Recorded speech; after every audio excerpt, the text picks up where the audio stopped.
one of the stories that's touched on in the book, I spoke to Chase Kloetzki back in the early days of the podcast in 2020. And at the time, a listener had shared a story with me, which you included within the book. And essentially, Chase and her husband was with her and a few other folks, and you experienced missing time crossing a section of a field that you're all well aware should only take a few minutes, and it takes much longer. During that encounter, the listener asked me, given something they had heard, that you had been taken off planet during that experience. And I wonder if that's something you would confirm, if that has ever happened to you or anyone with you. I asked Chase, and at the time she didn't want to comment. Well, I write about Chase in the book, and a little short. Her husband is a U.S. Naval sub commander, right? Carries secret clearances. He's a big guy. He Yeah. navigates the world underneath the water and has a navigation watch. I mean, high tech thing. And what it was is um, a group of people from a ghost hunting outfit in Wilmington, North Carolina, was in my little hometown where my mother was born and I was kind of reared up, a little town called St. Paul's. My grandfather's buried there, my family's buried, and it's only 20 minutes from where I live now. But Chase calls me on a Sunday night and says, or Monday night, and says, "Chris, have you ever heard of St. Paul's?" Well, I said, "Hold on, don't tell me." "Yes, I've heard of St. Paul's. I was raised there." I said, "But don't tell me. I want to tell you first."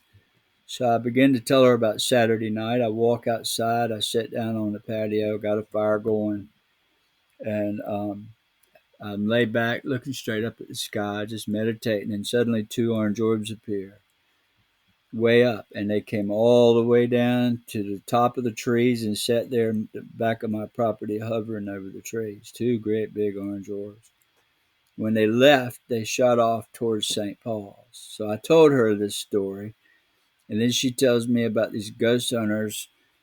They had walked out of the house and into the forest, and these orange streaks went right over their head. And 2 hours later, they had lost 2 hours of time. So she asked if I would be interested in investigating it with her because she was coming to our area. And so a week later, I call a friend from NASA. He flies in for the day. I pick him up, and that's the famous Timothy Taylor you hear Diana Pasulka talk about.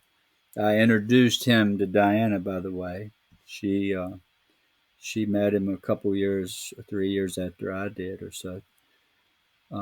But we were all there, and that night they invited me back for a ghost hunt. They wanted to recreate the thing. So I dropped Tim back off at the airport, and he goes home to Huntsville. I went back over there and met with them, and they did their thing in the house with their EVPs, and I sat outside. I wasn't interested in that. But where they missed time was behind the house. There's a cabin in the edge of the forest behind, kind of across the field. So you walk out the back door of this plantation house. There's a big field. Go to the other side of the field, and inside the trees, just in the woods, is this cabin. So we go over there, and we take off through the forest behind the cabin. And 15 minutes walk, we come out on a power line, a big high tension power line, just a clear lane. You can see their way a mile. But it's 15 minutes across these heads of woods. But here's the key. Behind that cabin is a ditch. 10 feet from the back steps is a big ditch. So we all had to go in the ditch. It's dry, trees growing up in it, thick forest, and then 15 minutes to the power line.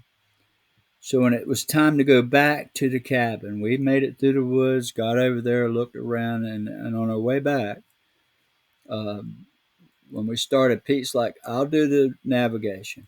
We need to take this heading. We're going to come right out at the car where the cabin is." So 8 of us in that group. I was the number 8th in line. I was in the back. Chase was in front of me. So we were bringing up the tail end. Pete's in the front, guiding. When we get to the ditch, Andy, I'd never seen anything like this, especially when I saw Pete and what it did to him. This guy's 6'5" or 6", and he's a model Navy SEAL, just a big honking. He's a teddy bear, right? But he's still a very smart guy. So when we got to the ditch and we walked down in the ditch and out on the other side, we walked back out on the power line. There is no ditch near the power line. It's behind that cabin. And when we did that, everybody said, "Oh my God." And I knew what happened because I was meditating. I was singing a song the whole way across there. And it messed everybody up really bad. And we turned around and walked back the other way towards the power line, we thought. And we came to the ditch again and walked through the ditch up to the cabin. And it just blew the whole group's mind. And I told them, I said, we lost 15 minutes of time.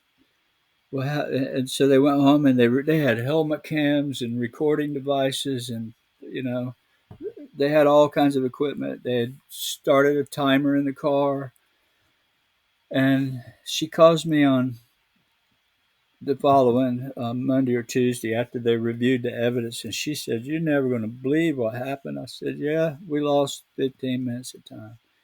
She said, "How did you know?" I said, "Because I witnessed it. It takes 15 minutes to go across that head of woods.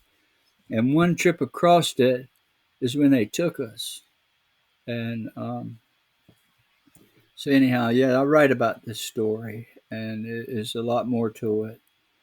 And yeah, so that's not the only person. I've had scientists from the government lose as much as 2 hours of time on my property, along with me.